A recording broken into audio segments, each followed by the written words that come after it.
Chico Penteado, programa Diálogo Cósmico, Namastê, pessoal da Rede Gubef do Rio de Janeiro, lá em Nova Iguaçu, o Wagner Vital, o pessoal da TVJ, lá de São Tomé das Letras, a Karen, o Joel, o pessoal da Reunindo Bem aqui de São Paulo, Marcos Chiorato.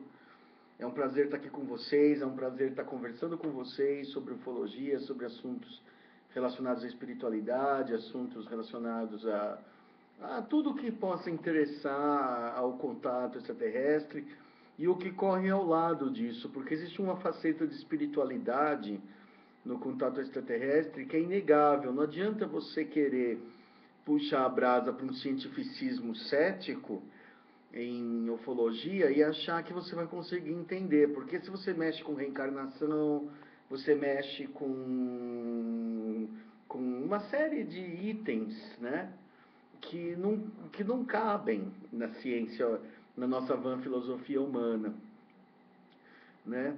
E aí, por exemplo, eu praticamente, assim, tirando, tirando alguns eventos feitos pela Cássia ou pelo Wagner Vital, assim, raramente eu sou convidado para eventos, para palestrar.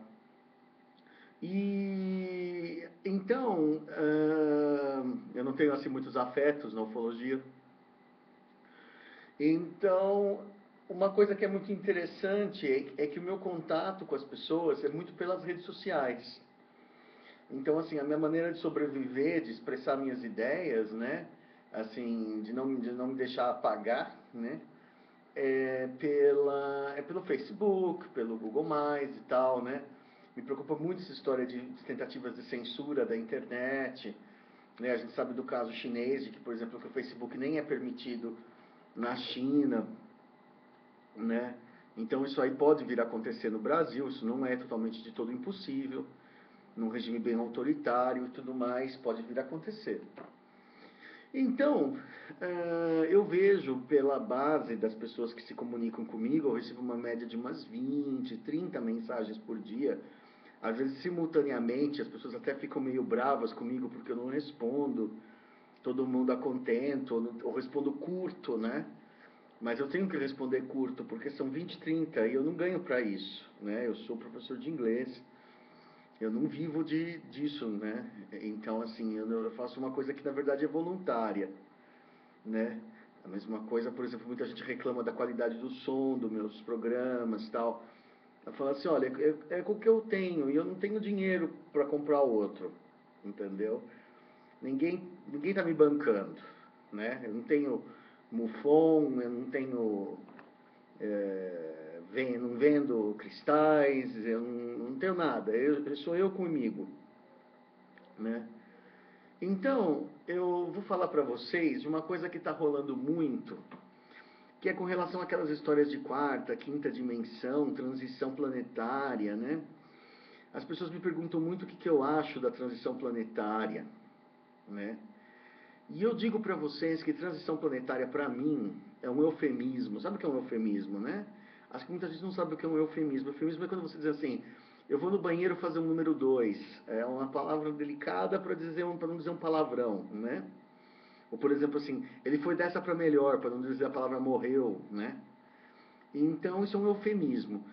Transição planetária, para mim, é eufemismo para apocalipse. O que a gente vai passar de 2012, começou em 2012, para mim é bem visível que começou em 2012 e que vai culminar lá por 2019, a tal da data limite, é o apocalipse, entendeu? Por exemplo, começa a faltar água, começa a existir guerra entre islâmicos e ocidentais, a Rússia entra na história, né?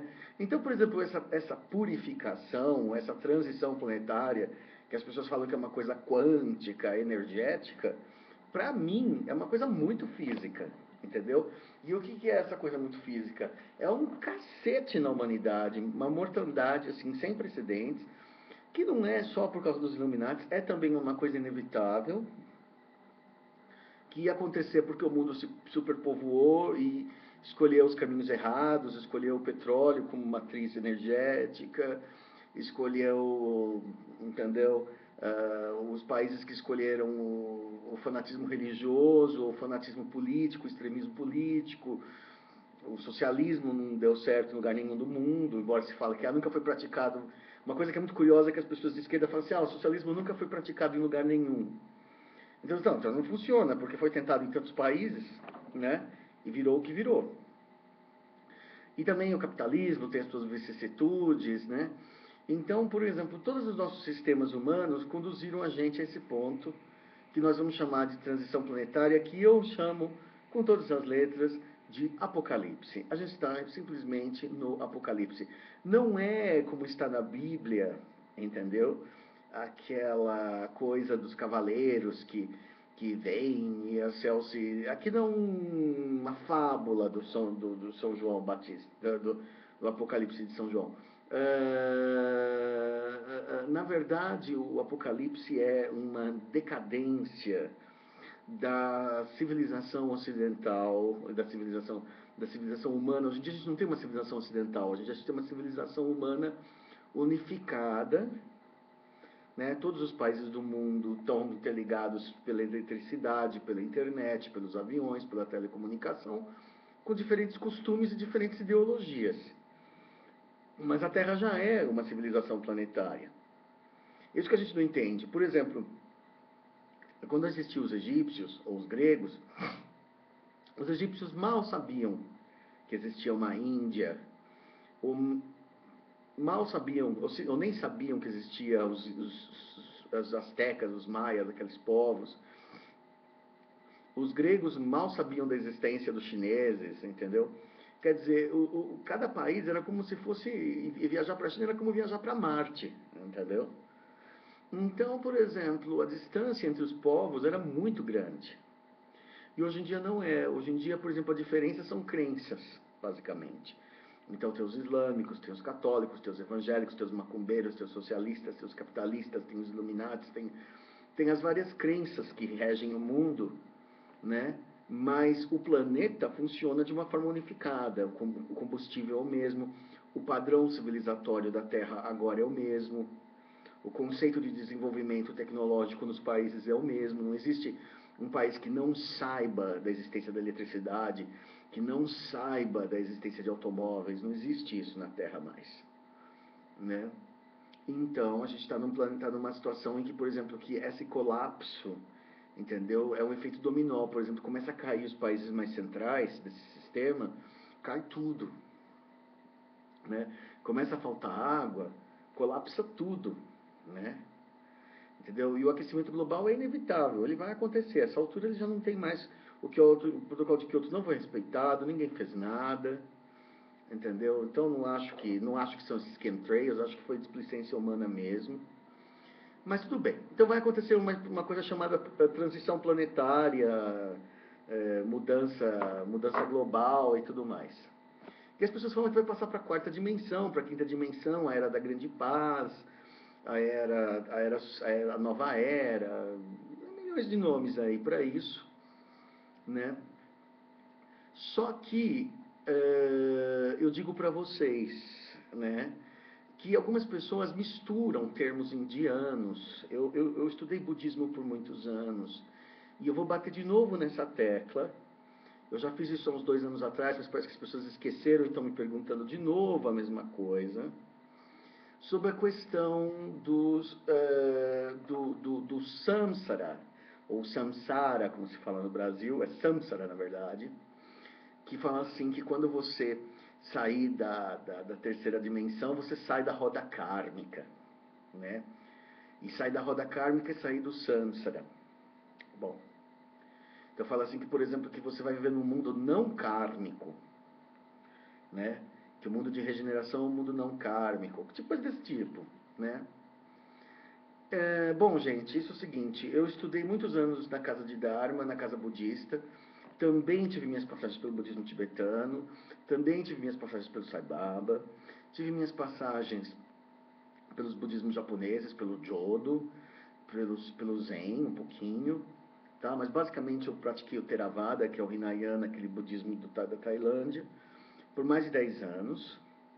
E eu posso dizer para vocês que isso é um engano, entendeu? As pessoas que estão falando isso, elas não são inteiradas com, seja lá quem for, não quero nem discutir Que associação fala isso ou não fala? Com o termo original oriental. Porque o universo, no ponto de vista hindu e budista, ele é todo samsara. Os extraterrestres são samsara. Os seres que não reencarnam mais, os seres de luz, estão no samsara. Porque só não está no samsara Deus ou o nirvana, não está no samsara.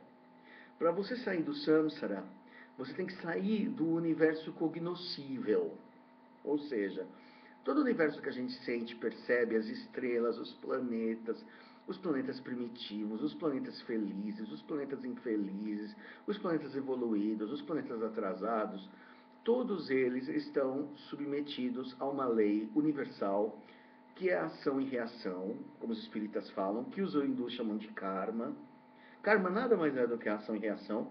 A ação e reação pode ser positiva, negativa, neutra ou severa. Isso a gente tem uma outra história para discutir. Os 4 tipos de karma, né? E os 4 tipos de karmas colocam a gente no samsara, ou seja, cada vez que você age, interage com o mundo, você está de alguma forma se prendendo a ele. O único jeito de você não se prender a ele, segundo o Buda, seria atingir o não desejo, a não ação, né? Quer dizer, o monge senta lá, fica meditando, ele teoricamente não deve desejar mais nada, não deve querer mais nada, não deve pretender mais nada. Então ele se desliga deste mundo e sai da roda das reencarnações e, teoricamente, entraria no nirvana. O nirvana é fora do samsara, ou samsara.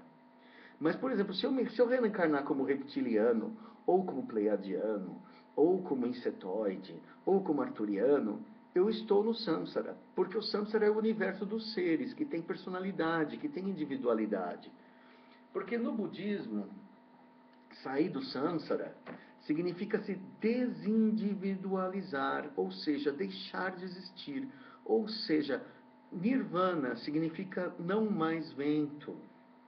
Esse não mais vento significa morte da alma, ou que os budistas chamam de morte última, que é a dissolução do eu no oceano do universo. Ou seja, você esquece que você é Chico, que você é reptiliano, que você é pleiadiano, que você é arturiano, e você se torna um com Deus, esquecendo que você é isso ou aquilo, e aí você pararia de sofrer, porque você não estaria mais interagindo com o universo material. Não é ser um ser de luz. Um ser de luz, no ponto de vista oriental, também está no samsara, porque ele também está em sofrimento ajudando os seres que estão lá embaixo. Entendeu? Então, por exemplo, todo mundo, mesmo os seres iluminados, existem jogos até no Tibete, assim, brinquedos, é engraçado isso, que ensinam isso daí. Que, por exemplo, que os mundos Sukha, que são os mundos luminosos, os mundos onde habitam os seres de luz, também são mundos de sofrimento, porque você também é passível de erro, e você também é passível de reencarnar. Se você cometer um mau karma nesses mundos luminosos, você também é passível de recair aqui. Entendeu? E começar a sofrer de novo. Então você só está livre do sofrimento, do samsara, quando você é um ser perfeito, absolutamente perfeito e desindividualizado. E esse desindividualizado leva milhões de anos para chegar e nem todo mundo chega. Né? Então, em teoria, por exemplo, todo mundo que existe, os seres extraterrestres, eles também têm suas personalidades, também têm suas vidas, também têm seus modos, mesmo que eles sejam seres pacíficos e benignos, eles também estão no samsara, do ponto de vista oriental. E o karma é uma coisa que a gente tem que colocar, que no hinduísmo e no budismo, no indo-budismo, né? Nesse tronco não cristão e semita de religiões, porque o cristianismo, o islamismo e o judaísmo têm a mesma origem, e o hinduísmo e o budismo têm a mesma origem, são divergências de um mesmo sistema filosófico, vamos dizer. Então, no hindu-budismo, vamos chamar assim, nesse tronco hindu de religiões, nesse crisol hindu de religiões, você tem a ideia de que o karma é o movimento, é a energia que move você dentro desse universo samsárico. E o karma pode ser de 4 naturezas. Negativo, é o mais óbvio. As pessoas no Brasil costumam falar assim, eles têm muitos karmas. Esse muitos karmas, leia-se muitos karmas negativos, né? Quer dizer, matou, roubou, foi corrupto, mentiu, traiu, destruiu. Então isso seria o ter karmas, né? Então ter karmas no mundo, por uma questão de como que a palavra chegou no Brasil, como que ela foi usada em centros kardecistas e tudo mais, acabou sendo chamado como karma como sinônimo de coisa negativa. A senhora tem karma. Mas todo mundo tem karma, mesmo as pessoas boas, Mahatma Gandhi, Mãe Teresa, tem karma positivo. Porque karma significa ação. Então, por exemplo, quando você tem karma positivo, você também, é curioso, você também se prende ao mundo. Porque o mundo te chama a voltar e cuidar dos mais pobres e dos mais necessitados. Então, por exemplo, fazer o bem também te prende ao mundo. Embora seja muito mais fácil se desligar dele. É muito curioso isso. O monge budista mesmo, tradicional, ele não faz nem o bem nem faz o mal, ele não faz nada. Porque se ele fizer o bem, ele também está se prendendo. Se ele começar a cuidar de animaizinhos, pessoas pobres, velhinhos, criancinhas, não sei o que, não sei o que, não sei o que, ele reencarna para fazer isso. E os caras não querem mais reencarnar.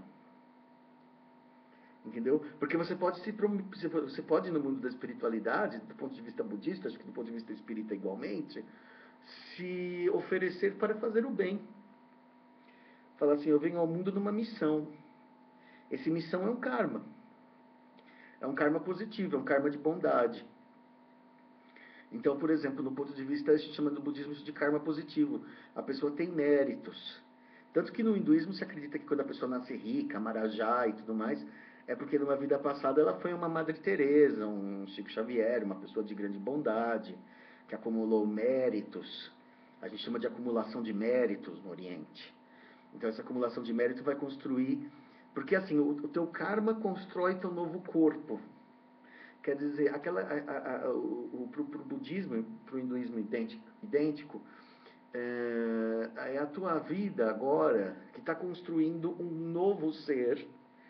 Que, por exemplo, eu aqui, eu fiz minha porção de bem e mal. Eu fiz meu bem e meu mal na vida. Fiz mal para as pessoas também. Fiz bem para as pessoas, não sou santo. Então eu estou construindo um novo ser, que não vai ser o Chico, vai ser outra pessoa, um homem, uma mulher, um ET, um cachorro, sei lá. E que vai viver, né, as consequências karmáticas desta aqui. E esse ser vai construir as consequências karmáticas da vida seguinte que vem depois. Uma coisa que é curiosa é isso, que o karma no Oriente não existe a figura da justiça divina. A justiça divina é manifesta no karma. O karma é perfeitamente justo. Ele fica guardado aqui na região do coração, num lugar chamado Vinana Alaya. E o Vinana Alaya é como se fosse uma goiaba, um tomate cheio de sementinha.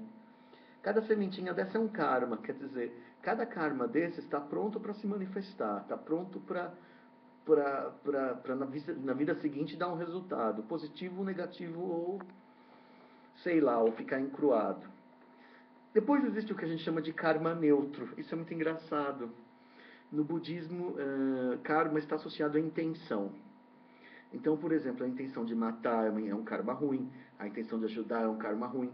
Às vezes você tem a intenção de ajudar e acaba matando, você dá um remédio errado, então o karma não é tão ruim, embora tenha tido um resultado ruim. Que existe uma grande discussão filosófica no Oriente se o karma é o resultado ou se o karma é a intenção. Por exemplo, se eu dou um remédio para uma pessoa errado, na intenção de ajudar e ela morre, eu tenho karma ruim ou não tenho karma ruim? Isso é uma discussão que você pode ficar meses filosofando. No Oriente, os tibetanos ficam lá semanas falando disso, né? Puxando casos, puxando histórias, legislando mesmo, né? Sobre o divino, sobre o cósmico, né? Aí depois você tem o karma neutro, que é ou seja, a ação sem intenção. Por exemplo, você respira, você dorme, você acorda, você defeca.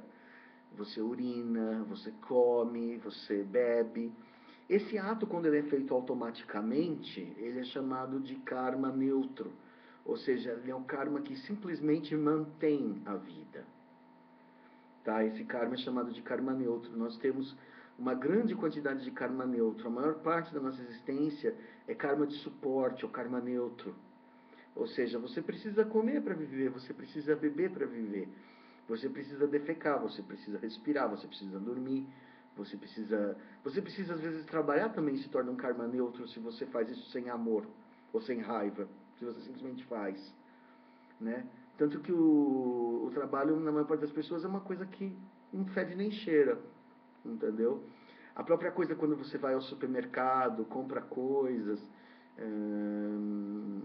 entendeu? A não ser que, por exemplo, existe evidentemente que você pode, por exemplo, você no ato de comprar, por exemplo, tem sempre minúcias e detalhes aí, né?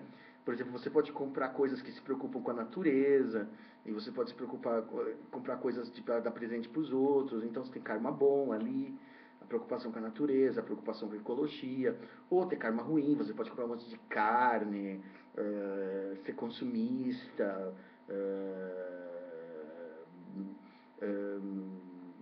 em suma, todos os nossos atos podem ir de neutro a positivo ou negativo. Depois o Buda fala também de karmas graves, tá? Ou karmas pesados, aí negativos, karmas negativos pesados. Por exemplo, matar é um karma pesado. Por que matar é um karma pesado? Né? Porque quando você mata, você tem a irreversibilidade. Por exemplo, quando você tem uma... Quando você, por exemplo... Vamos supor, você rouba. Em teoria, você pode devolver. Ou você pode se desculpar. Mas quando você mata, por exemplo, matar é o típico karma pesado no budismo, não tem mais reversão, porque você matou. Então, numa vida futura, você vai ter que morrer. Alguém vai te matar. Porque esse é o karma pesado. O karma pesado, ele fica guardado até a próxima vida. Se você não pagar nessa vida, tipo assim, quem com a espada fere, com a espada será ferido, você vai pagar numa vida futura, alguém vai te fazer isso. Por exemplo, pessoas assim que... A gente vê esses corruptos que pegam dinheiro da educação e da saúde, por exemplo, dinheiro que é para hospitais, para idosos, para crianças, e fazem viagens, fazem festas. Isso é um karma pesado, entendeu? Esse cara vai pagar. Essa pessoa, seja lá quem for, que roubou dinheiro que era sabidamente para os necessitados e fez uma coisa dessas, ela vai nascer no vida seguinte um mendigo, uma pessoa que nasce numa área de fome. Ela vai ser castigada. Esse karma pesado não vai passar batido, né? Isso no espiritismo kardecista também já é falado, né? Eu acho que eu não estou falando nenhuma novidade. Eu acho que esse conceito oriental de karma vai muito com o espiritismo. O espiritismo, como ele surgiu no século XIX, ele surgiu numa época de abertura do Oriente para o Ocidente. Tinha a Madame Blavatsky, tinha a Teosofia. Então foi nesse ambiente que o Kardec e os espíritas lá das mesas girantes lá de Paris escreveu a doutrina espírita, e tem muito de oriental. Eles falam que tem a ver com o cristianismo primitivo, mas eu não entendo dessa forma.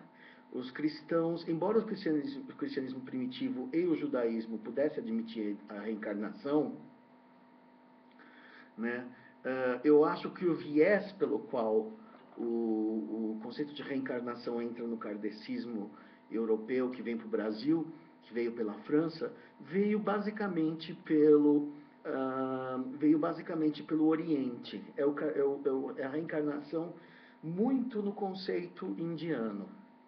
Então, por exemplo, toda vez que eu converso com um espírita, e eu me considero um budista filosoficamente, tive uma formação budista, eu não sou católico, eu não sou evangélico, eu não sou cristão de maneira nenhuma, eu vejo que bate, entendeu? Quer dizer, algumas coisas não batem, porque eu não tenho a pegada católica, né, que os kardecistas muitas vezes têm, mas, por exemplo, quando a gente começa a falar de termos mais abstratos, tipo reencarnação e karma, bate na maior parte, né? E depois você tem a questão do samsara, que não existe no kardecismo, não existe no Brasil, e que as pessoas estão usando assim de uma forma leviana, como se samsara ou samsara fosse o mundo da maldade. Então você sairia do mundo da maldade, sairia do samsara, do mundo de penação. Não é isso não, tá? Vamos colocar os pingos nos is. Samsara ou samsara é o universo inteiro material e existencial.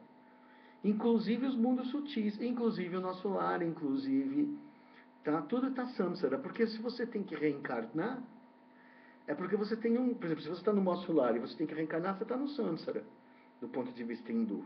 Mesmo que você esteja numa morada espiritual. A gente chama no Oriente a questão de morada espiritual, a gente chama de renascimento. Por exemplo, você reencarna quando o seu espírito, tua alma, toma um corpo de carne e você se reencarnou. E do ponto de vista oriental, você renasce quando a sua alma acorda num outro lugar mais sutil. Vamos supor, no paraíso ou no inferno, se você renasceu. Os orientais acreditam em inferno, sim. E lugares umbralinhos, vai, como queira chamar, entendeu? Dimensões. Quando você vai para dimensões sutis, imateriais, você renasce. Então no budismo você fala assim, ele renasce, se fosse, ele renasceu na terra pura, ele renasceu, que seria como dizer no kardecismo, ele renasceu no nosso lar, ele renasceu na colônia espiritual, blá blá blá, de Emmanuel, tem todas aquelas coisas de colônias espirituais, né? Que os kardecistas falam, isso seria renascer, não reencarnar. Quer dizer, a gente alterna reencarnar e renascer, reencarnar e renascer. Existe um período entre vidas, onde você renasce em algum lugar, descansa, tal, retoma um corpo de carne, se a tua for, se você tiver um ciclo reencarnatório. Né? Mas de forma alguma, mesmo esses seres que estão lá desencarnados, embora eles estejam em repouso, embora eles estejam, vamos dizer, vamos falar francamente, numa melhor, porque a gente está numa pior aqui embaixo, realmente se ferrando, entendeu? Tendo que enfrentar coisas que realmente dá vontade assim dá vontade assim de sair voando, né? Eu queria poder sair desse corpo e falar assim, esquece, vai, deixa eu sair, entendeu? Só que não tem como fazer isso sem se suicidar, então eu não vou fazer isso. Mas realmente assim, a gente tem essa vida na Terra, né? Eles também estão sujeitos à lei kármica. E é engraçado, eles também podem fazer o mal lá. Isso que é muito curioso. Entendeu? Você também pode errar no mundo espiritual, você também pode pensar e agir errado no mundo espiritual, como a gente pode agir e pensar mal aqui. Né? E inclusive reencarnar mal. Tá? Então o conceito espiritual de samsara, ou de samsara, está sendo usado com muita leviandade pelo pessoal, falando como se... a partir do momento que a Terra dá uma melhoradinha, você sai de samsara. Não.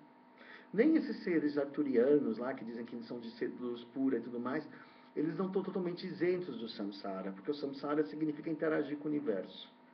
Tá? Só para você interagir, sair da interação com o universo, você teria que atingir a iluminação plena, dentro do budismo, que seria o nirvana, o não mais ventos, ou seja, a total ausência de emoção e pensamento. E aí se fundir com o uno, se fundir com o incondicionado, ou com Deus, como você queira chamar, ou com a essência silenciosa do universo, se você preferir chamar assim, com o pano de fundo do universo, com a matéria escura do universo, com o que você quiser chamar. Tá bom? Eu espero ter esclarecido essa questão. Sei que algumas pessoas vão discordar de mim, elas são de centros esotéricos que falam coisas diferentes, mas eu estou procurando ser clássico. Tá? Eu estou falando simplesmente aquilo que é da tradição. Tá? Eu fico meio ofendido, meio chateado, porque eu estudei o budismo com tanto cuidado, por tantos anos, não estou mais nele, né? Me distanciei, por conta da minha coisa com a ufologia e tudo mais, mas não significa que eu também vou desrespeitar aquilo que eu aprendi. Né? Eu aprendi muita coisa lá e sou muito grato. Tá bom, pessoal? Isso aí é Chico Penteado, programa Diálogo Cósmico e namastê.